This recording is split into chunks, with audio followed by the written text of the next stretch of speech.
That's very good to know. How would I, did I say it right in American English? Sure, all of that. This is the show, which I think you haven't seen properly yet. Right. Here, maybe at the right side here, you can see the photos of you and Margaret. Do you see them? From the Well, they're right? pretty small, so I'm Yeah. not sure. Here we go. Oh, that's Moses and Betty. Well, this is what we call our West Meadow, and it overlooks the Pacific Ocean 20 miles away. We have 160 acres here, and we've got a couple of houses up here. One of my sons lives next door with his family, and another one lives down the road. So we're covered with kids and grandkids and dogs and cats and birds.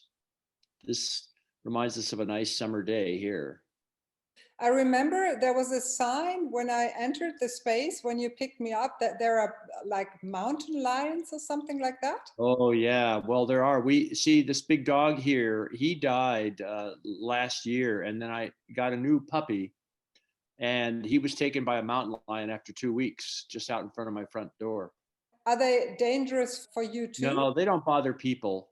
They're almost no deaths in 150 years to mountain lions with people, but they take a lot of cats and dogs. This was one of the striking things for me in California, that it's still very natural, and also you can feel the danger of nature somehow sometimes. Right, that mountain right out in the distance in this photo caught fire and was one of the biggest fires in California history, right out in front of our house for weeks. Was that last year in December? Well, it was before December, but we actually had flare-ups into January. Did you have packed bags? Oh, we had to evacuate several times due to smoke and the threat of fire. What's this here? Well, these are the teepee poles that we cut originally over 40 years ago, and that my wife and I were hippies and we were going to live in the teepee. And then we built a barn for the cow we'd theoretically get. Later, we realized we didn't need a cow, and living in a teepee is pretty small, so we moved into the barn instead of getting the cow. But we still have the teepee poles. You told me that you bought the whole Earth catalog, and you ordered, I think, some book and started to change and to build your house with the help from the books of the whole Earth catalog. Is that right, or do I? That's very true, and that was created by Stuart Brand, who subsequently became a good friend of mine over the years. He's still very active, but we got a book on home building, how to drill a well, how to work with iron, and then I became a building. This was the first building I ever built, and I became a building contractor after this. This is the same house we live in now. And so we built it with our own hands, and it's since much expanded. This is you and Margaret? Right. Should I go outside and show you what it looks like now? Yeah, that okay, would be brilliant. Still get reception out here. Oh, look, there's Margaret. Hello. Friend from Germany who was up to visit us. Wow. Hello. There's the place. Oh, yeah. There's Betty. Yeah. So we planted a wisteria just to the left of where I'm standing in this photograph. That now the trunk is a foot thick, and it spreads out over 50 feet across the whole front of the building. So how old were both of you there? Well, we were in our, let's see, about 30 years old. We had one child, yeah, so he's 41, 42 maybe. So this is the house now? That's right. I remember you told me this was the part, this was basically the part you, which is still the same, right? Which we saw in the photo. Oh, yes. Uh-huh. And this is you? Uh-huh. And you were reading this book, I remember. Oh, yes. Right. Michael Pollan's book. Very influential. Yeah. Tell me more about it. Well, he is a journalist who was writing about different types of psychedelics. I have a deep psychedelic history back to the 60s, actually, at Berkeley, and am still working now vigorously. Actually, I helped found a clinic in Mexico where we treat military veterans with PTSD and suicidal ideation with some very profound psychedelics. That's been very gratifying. So that's my main thrust these days. Interesting. Did you study in Berkeley, or what did you do there? Well, I studied rioting and taking drugs and dating fabulous women. So that was the 60s and 70s. It was very freewheeling. They say if you remember the 60s, you weren't there. Do you remember them? Barely. When and how did you meet Margaret? I met Margaret in 1973 on an airplane in Pennsylvania. And so we've been together since then. Wow, that's amazing. That's a very long time. Yeah. And here she is. There she is. I think she's wearing that very same t-shirt today. Really? Yeah. Yeah, one of those, the middle rattlesnake I killed in the living room one year. And they're the only real dangerous animal in California. And to find it in the living room in the middle of the night was a bit of a surprise. And the other two? Well, they were right outside the front door. We don't kill them unless they're going to come in. That's actually a painting of Alexander the Great's imagined horse. Let's go to your restaurant. I was really surprised that Woodside, it's in Woodside, right? I was really surprised there is this rodeo, right? Oh, yes. Yeah. Woodside is it's like a seemed mixture from a modern place with the history around tech and everything. And at the same time, it's feels like more like a old Western movie cowboy place. Well, it is because there were very few towns below San Francisco in the 1800s, and Woodside was one of them. So it's got what we consider ancient history back into the 1840s. Of course, your corner store in Germany was built, before the 1840s. So our time frame is very different. But California barely existed in the minds of the world before 1848, when gold was discovered, and then after it was everybody's darling because you could come to California and literally dig money out of the ground. Nothing's happened like that since until Bitcoin, really, and because you make money from nothing. So Woodside was one of the places where they cut down the redwood trees, and they shipped redwood all over the world. It was very valuable because it doesn't rot. So they'd cut wood in Woodside and ship it all the way to Europe. Are you somehow connected to this history, like from your ancestors, your family or something? No. My wife was born in Africa, in Rhodesia. I was born in Japan, so we're immigrants, like almost everybody in California. Is this like for tourists, or do you still call some? No, actually, no. It's what's called a roadhouse. It's pretty basic. There's no hotel. That's a venture capitalist office above with just the sign. It's a what? Say it again. Venture capitalist? Venture capitalist office upstairs. The hotel has been gone for 60 years. Oh, okay, I see. And is there still a saloon downstairs? There is, yeah. Okay. So there is a saloon downstairs and a venture capitalist office upstairs? Correct. That's like the old America and the new America.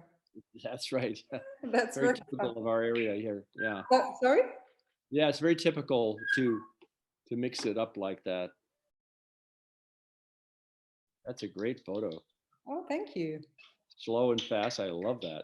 I think that's right across the road from Bucks, right? That's correct. Yeah. There's Bucks. Yep. When did you found it?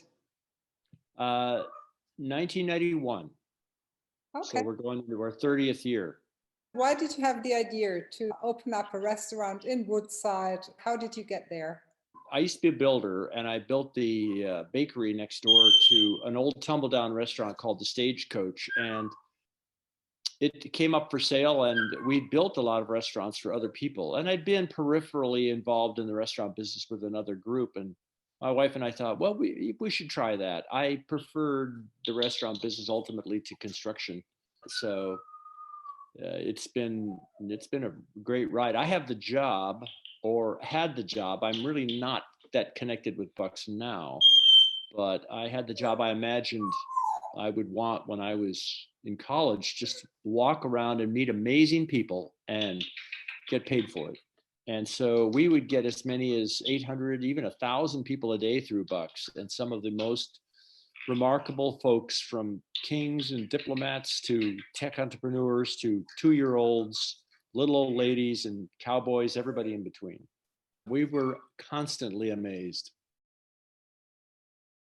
This is the first time we met, and you showed me this piece of, I don't know what it is. That is actually a vacuum tube, and that is arguably the device that launched the electronic age. This edition of this tube was the first one. It was made in Palo Alto, and it was used to amplify sound.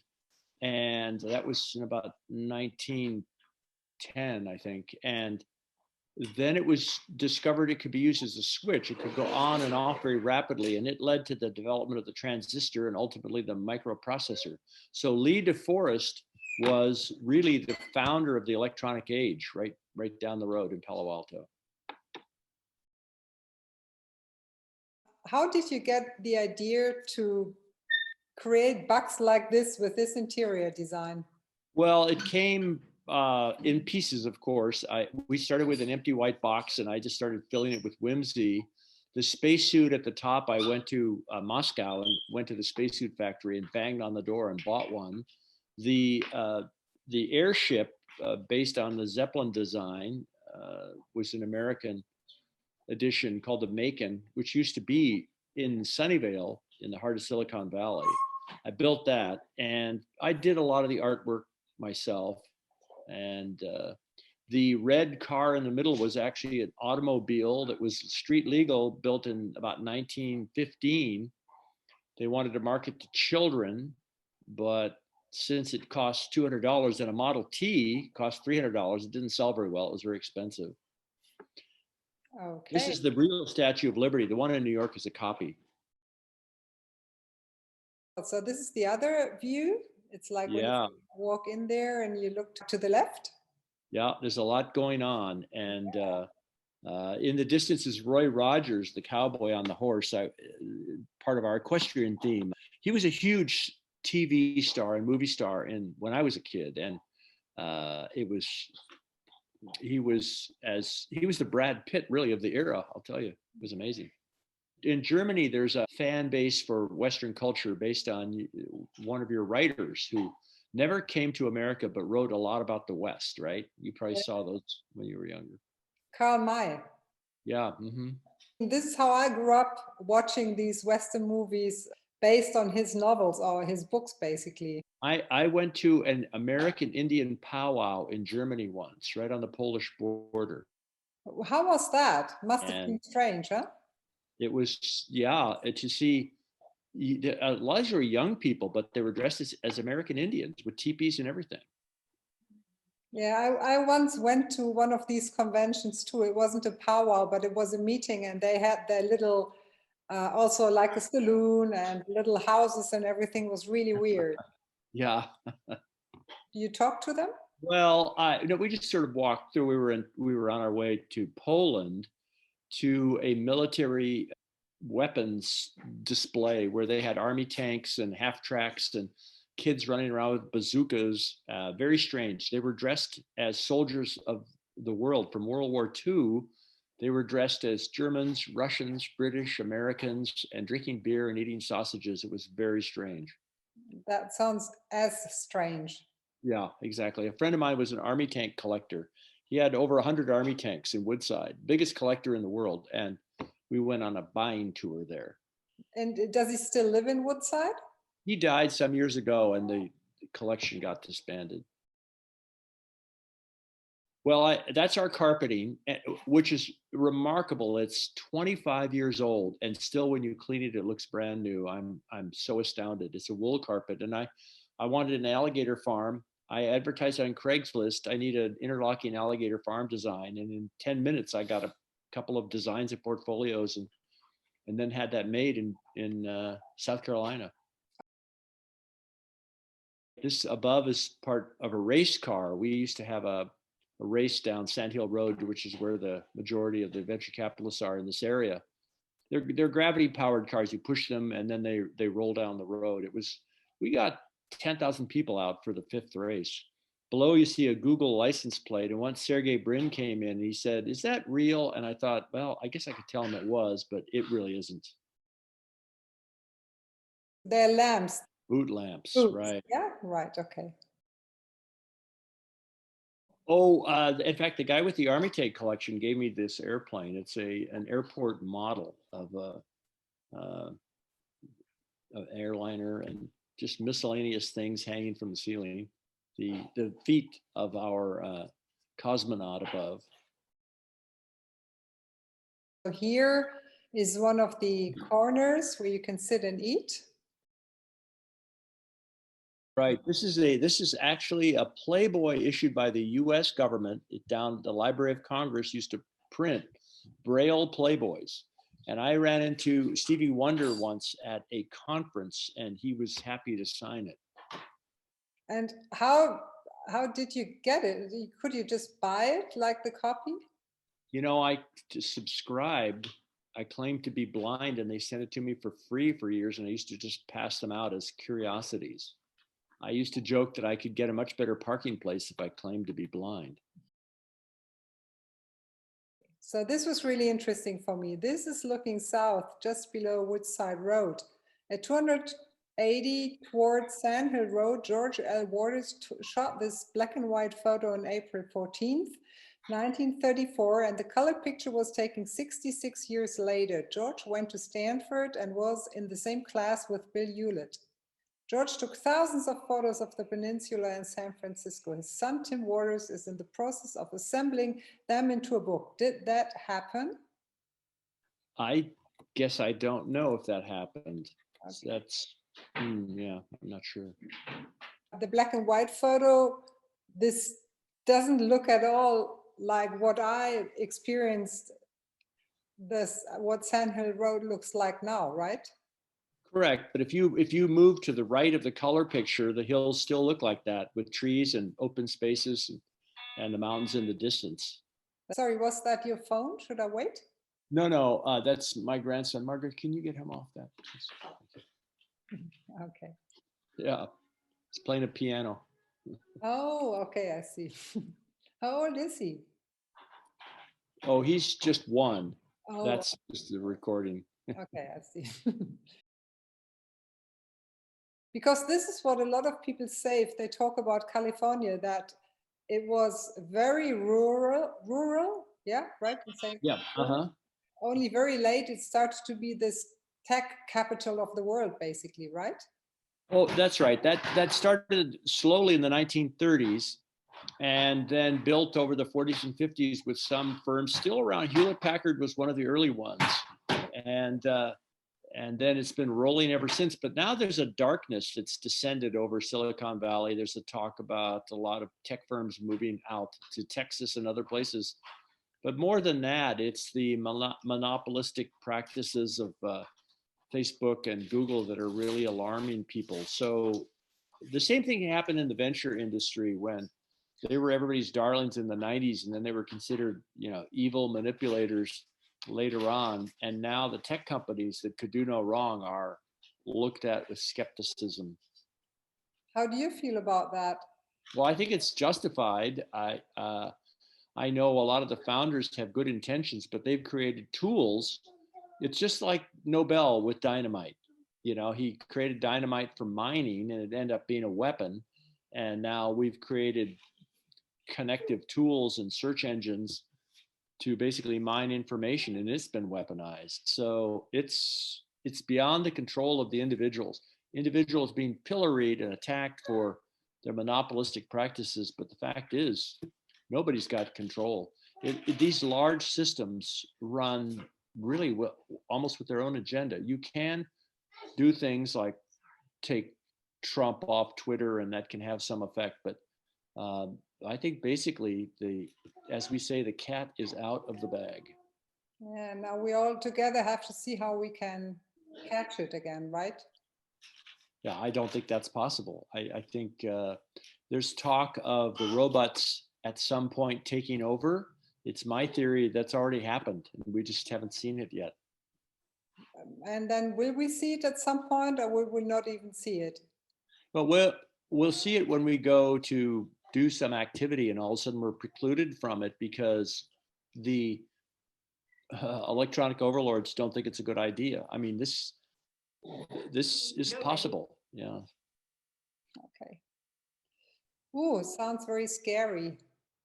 Well, it's interesting that so many people say, well, there's always talk about the world falling apart. And the fact is, somebody left a door open in the wall of Constantinople in about 1354 in the morning. And by that afternoon, the empire of 1200 years had fallen because somebody left a door open. So sometimes the world does end on your watch. One of our customers gave us his childhood Cub Scout gear. This is a organization where they get kids together and they go camping. You'd be a Cub Scout and then you'd be a Boy Scout. Now the Boy Scouts have fallen apart and declared bankruptcy because the Scoutmasters in many thousands were abusing the Scouts. So yeah, but the Cub Scouts are still going. So this is the other corner. Ah, yes. Yeah, so there's the Google plate. Yeah, exactly. I was too dumb to buy the stock, but I bought the plate. Yeah. I like that. Did you make that? Well, I framed it. I got the plate from an aftermarket manufacturer who will make any plate for you from any state, any country, with materials that are indistinguishable from. You could use it on your car if you had that registration. Well, these were 3 electric vehicles that showed up. Tesla, this is the first Tesla. It is a company that was founded at Bucks. I say the founding is when the money meets the entrepreneur, and Bucks is where it happened. The Tango and the Wrightspeed never took off, but the Tesla, we all know what happened there. They're opening a factory in Germany. I know, nearby Berlin. So is this basically the first Tesla? Yes. Really? Amazing. Yes. Why did all these people come to Bucks? They came because everybody else was coming. And so it became a place to go. Back in the 90s, we started off being a place where the venture capitalists would meet the young entrepreneurs. And as a result, Netscape and Hotmail had their foundational meetings there, and hundreds of firms, lots of newspaper articles, journalists. And once people start paying attention, people want to go where the action is, and it just built from there. And so we started becoming a destination. Klaus Kleber came from ZDF TV and did a show on Bucks about 15 years ago, and they kept re-showing that. So every time they'd show that, we get an influx of Germans. I even did a speaking tour in Germany about Silicon Valley. We got hundreds of press articles, and I used to save them all, but then I even stopped reading them, and then I got over myself, and so it was a great fun ride. Hundreds and hundreds of TV crews, and literally thousands of articles about people at Bucks and me, and it was very exciting. Yeah, I mean, you built it, you started it, so it's amazing how this developed. But it was you who started it, right? Well, my wife and I, yeah, that's right. Yeah. Together. We did, and now our sons have taken over. So there's 3 of them, and they have other restaurants in San Francisco, and they're bringing Bucks into the 21st century. The one in the middle is Microsoft software, and it didn't even have a number. It was just Windows. And they said, well, it's ready to ship. And right next to it is a letter from Steve Ballmer saying, we've worked out all the bugs, ready to ship, should be no problem. They didn't even have a clue that they'd be reissuing this so far 10, 12 times and updating it. They were still, interesting, but a smaller part of the economy. Of course, we know what Microsoft has done since then. Bill Gates for a long time was considered an outsider in Silicon Valley because he was controversial for dominating the industry and also for being out of town. Later, he turned into a great international hero for people. These people who gave you this letter, they all came to Bucks as well? Oh yes, a lot of the stuff you see at Bucks was given to us by customers. Your sons, they leave it there, or they change things, or they're going to leave. They're going to leave it. Since you came, we got an Apple One given to us. They just sold one for $1.5 million, so it's in a vault on the wall. Oh, they're early computer parts. Above is a folding Palm keyboard. Palm was on everybody's lips and in their fingers back in the 90s, and it was completely eclipsed by other technology. This keyboard would fold out, but it didn't work very well, and the Palm itself didn't keep up with the times. I'd say that 9 out of 10 people in 95 or maybe 97 had a Palm, but by 2002 nobody had one. So you have to be very fast on your feet to keep up. Yeah, tech is developing so quick, right? It's evolving all the time. True enough. Well, these are disks that record the information, the heart of the computer. This, along with the processor in the bottom right corner of these devices, is the essence of a microprocessing disk drive. Do you understand tech? I mean, you know all these people, but are you a techie yourself? Or are you just interested more in the people? I'm not. I'm into the personalities and the large sweeps of history, but I'm not even sure what programming is. So I'm more of a 30,000 foot person looking down, like most of us, I think. This is somebody's fanciful shares of iTulip, reminiscent of the tulip craze in Holland. One of my sons was with the startup, and he was worth $500,000 when he was 19. And his company was public, but it cratered so fast he had to sell his BMW to pay his taxes. And then he actually moved to his girlfriend's father's tulip farm in Holland to work for the summer, thinking it would be Dutch girls in wooden shoes, but it was really older Slovenian women in rubber boots. And so he lasted half a day in the tulip field, and then he went to Portugal to drive around tourist boats. So in 2000, we had a major internet stock market correction of the whole computer industry. It collapsed all of a sudden, and people asked themselves, was that computer thing, was that internet thing real, or was that just a sideline? People asked themselves that for a couple of years, 20 years ago. Now we know it's very real. That's funny. That's the Soviet cosmonaut suit next to my squadron of angry flying nuns. You said before you bought it in Moscow, right? I did. I tried to get one from NASA here, but they said they're all going to the Smithsonian. So I thought, well, the Russians will sell me one, and indeed they did. We just banged on the door and charged in. I had breakfast with the head of the Russian army about 6 months before. And he gave me his business card. He said, if you're ever in Russia, look me up. Well, we did go to Russia. He wasn't available, but they didn't know at the spacesuit factory how well I knew him or didn't know him. So they were very accommodating. And now it's flying above the tech entrepreneurs in California. That's quite funny. It's probably got a spy camera in it. Maybe that's why they gave it to you. Yeah, really.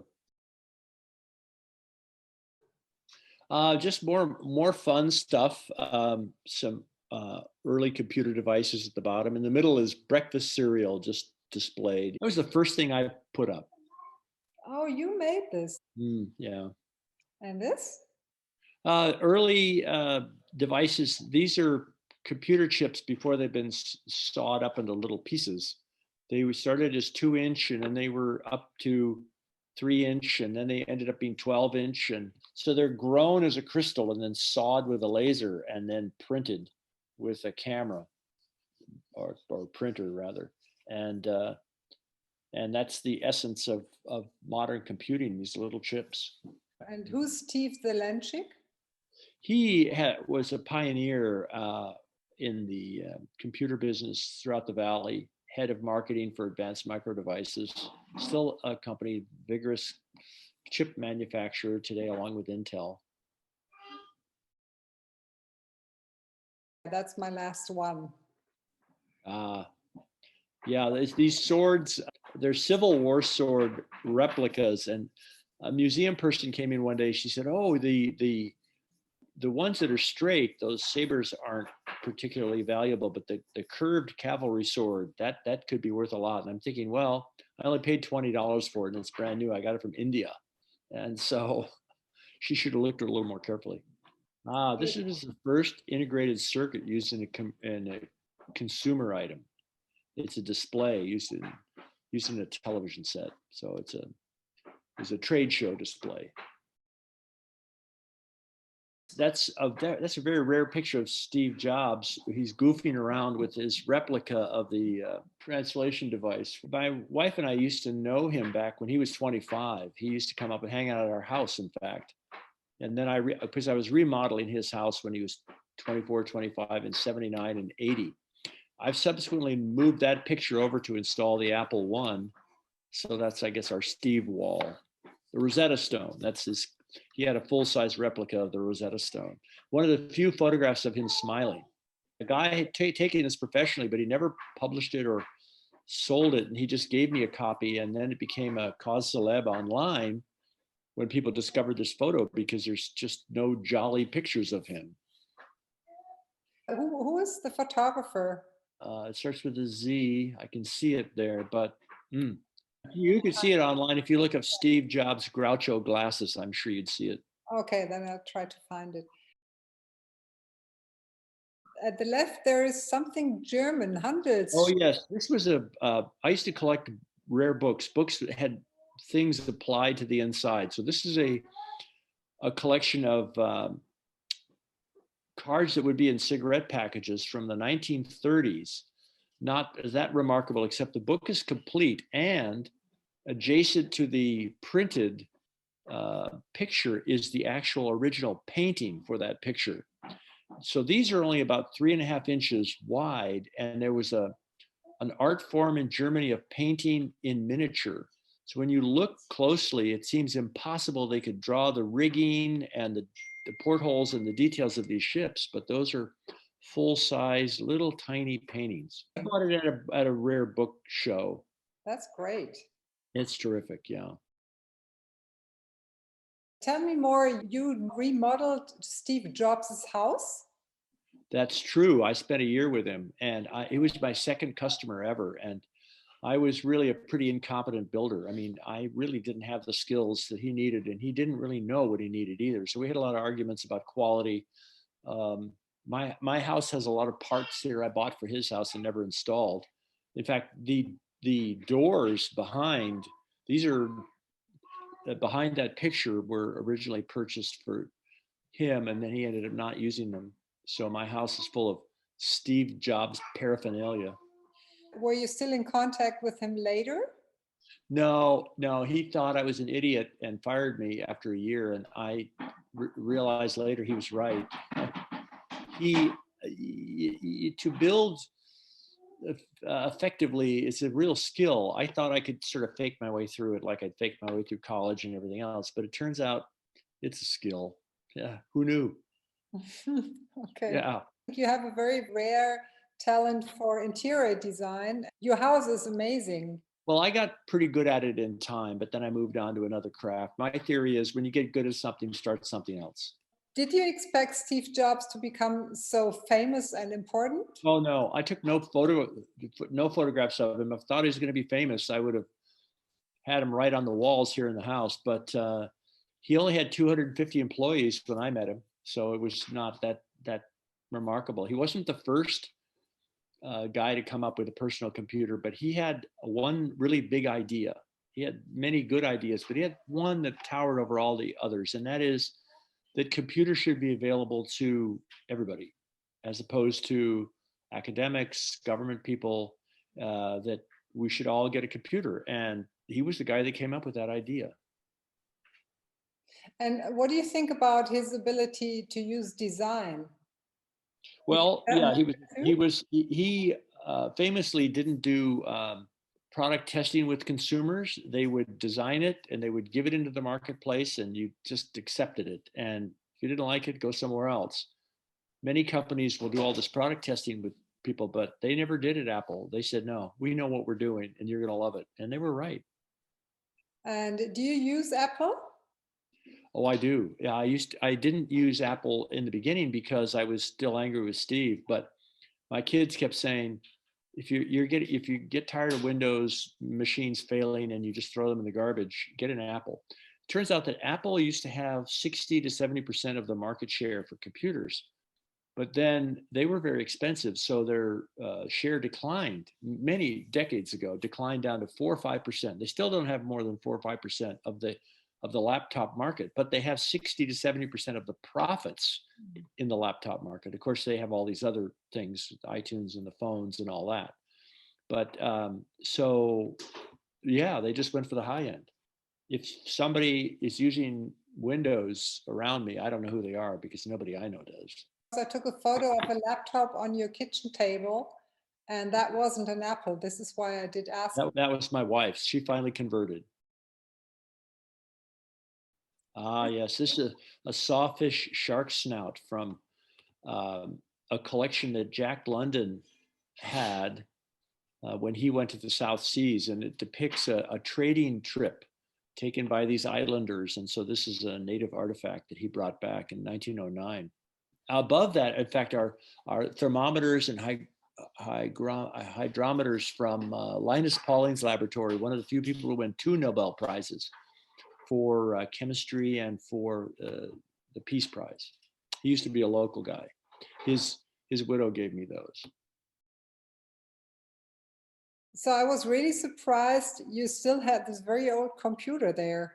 Yes, my sons tossed this out, but it was the original point of purchase computer used in restaurants. This technology dates back to the 1980s.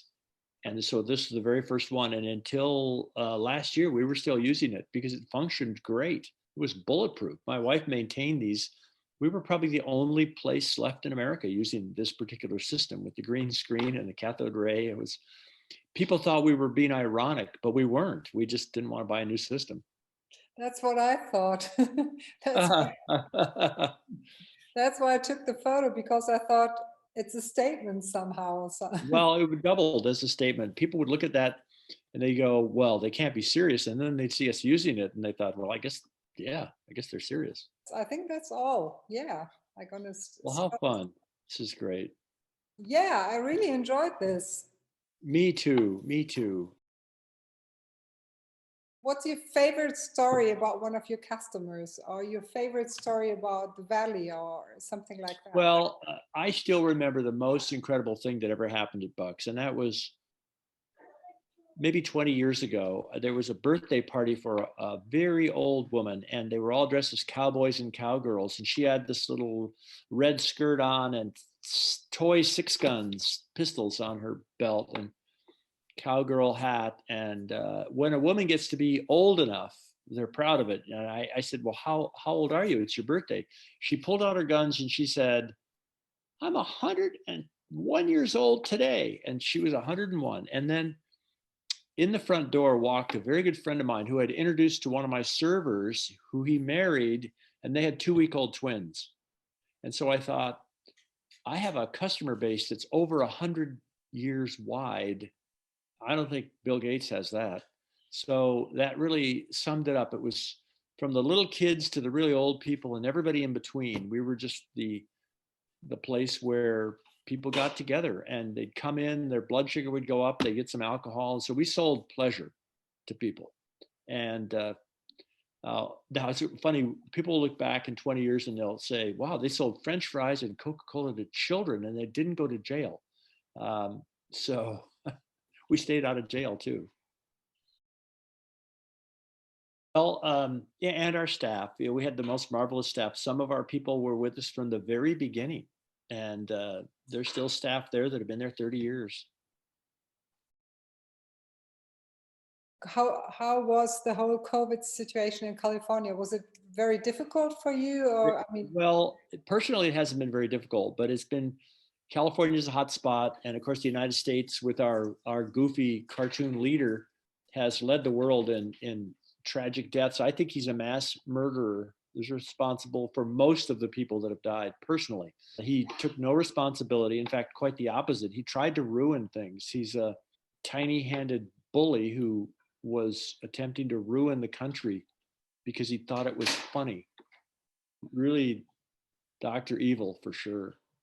And then we had of course, the insurrection, and so it goes on. And now we still have the lunatics around. They've always been here, but they didn't have the voice they have now. Now they have a terrific voice.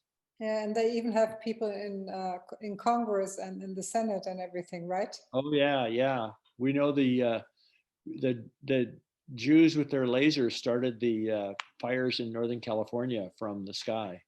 Oh, Okay. yeah.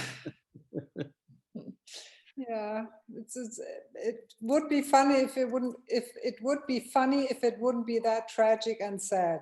Yeah, it'd be very funny if it wasn't real. Yeah. Yeah, but these are real people actually saying things to just grandstand. There's three kinds of crazy people. There's people that are just in it for the grandstanding and the money and the glory. That's most of them. Then there are people that really believe it, that really believe that Hillary lives on children's blood. And then there's a smaller group, they're just crazy. Yeah. So you take your pick, or they're a mix of all three. Yeah. Then there's all the rest of us. Yeah. Yeah, well, I talked to Fred. You know Fred Turner? Sure. Yeah, and I talked to Fred 2 days ago, and he said like he's really frightened of fascism. Like he said, people always believe fascism looks like what it looked like in Germany in the 30s and 40s, but it might look very different in America 2020. And yeah, he was making a joke. He said, we brought democracy to Germany. Now you have to return the favor. That's right. That's right. You know, we're so full of admiration here for Germans and Scandinavians, and it's a sad commentary. I used to consider myself a patriot, and now I'm back in the 60s when we had the Vietnam War in the early 70s. If you were an American in Europe and you were backpacking, you'd sew a maple leaf to the back of your backpack so you weren't mistaken for an American. You tried to disguise yourself as Canadian. I think that we might start doing that again. So this was really great. Thank you so much. Well, it's so nice to visit with you again, and hope to see you up on the hill here.